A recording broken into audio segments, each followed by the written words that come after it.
peuple du monde libre. Nous sommes Anonymous.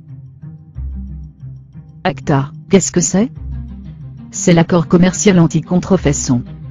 C'est un accord international, protégeant le droit d'auteur, le copyright et la propriété intellectuelle. Nous ne nous battons pas contre ces valeurs, qui existent déjà, mais contre des aspects de ce traité qui vont à l'encontre des intérêts du peuple, et de beaucoup de nos libertés. La première chose à savoir au sujet d'ACTA, c'est que le texte touche absolument tous les aspects de notre vie quotidienne, depuis la voiture que l'on conduit, autant que l'on passe sur les réseaux sociaux ou YouTube, en passant par nos médicaments et les repas de famille. Tout ce qui est concerné, de près ou de loin, par les brevets et les copyrights, la musique que l'on écoute, les semences et les produits qui les traitent, les avancées scientifiques dans la recherche médicale ou technologique, ACTA est partout. ACTA permet aux détenteurs d'un brevet ou d'un copyright de déclarer, comme contrefaçon tout ce qui s'inspirera, ressemblera, ou fonctionnera comme sa création. Toute contrefaçon est interdite, et criminelle. Ainsi, un médicament générique, au même titre qu'une chanson copiée, de votre ordinateur à votre baladeur, pourront être décrétés illégaux, et son possesseur déclaré criminel. Mais ça va au-delà de ça. Une simple vidéo d'un concert, ou un MP3 envoyé à votre frère, peuvent tomber sous le coup de cette loi, autant que des semences, envoyées en Afrique pour aider à nourrir, des populations affamées. Pour être appliqué, ACTA autorise donc l'accès à toutes vos communications, afin de vérifier s'il y a présence d'un contenu illicite.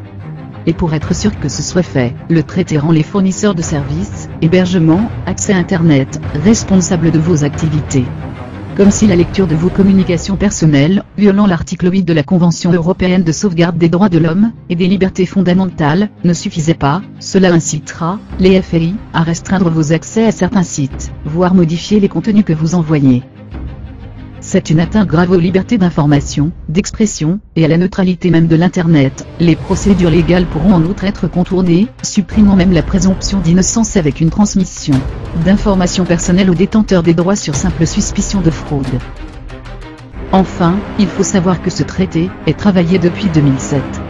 Plus de 4 années de négociations, avant d'aboutir à un texte touchant à la vie quotidienne de milliards d'individus, ont eu lieu dans le plus grand secret, réunissant gouvernements et grandes entreprises. Les multinationales dictent leurs envies à nos gouvernements, qui établissent leurs lois en fonction de ces envies plutôt que pour défendre les intérêts du peuple. Si nous pouvons en parler aujourd'hui, c'est grâce à Wikileaks qui a relayé une fuite en 2010.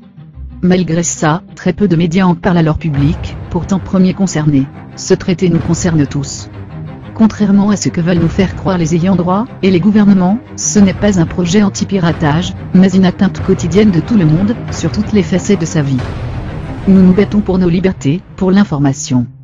Rejoignez-nous, informez-vous, et combattons ensemble. Tous concernés, tous citoyens, tous unis. Nous sommes Anonymous. Nous sommes légion. Nous ne pardonnons pas. Nous n'oublions pas. Redoutez-nous.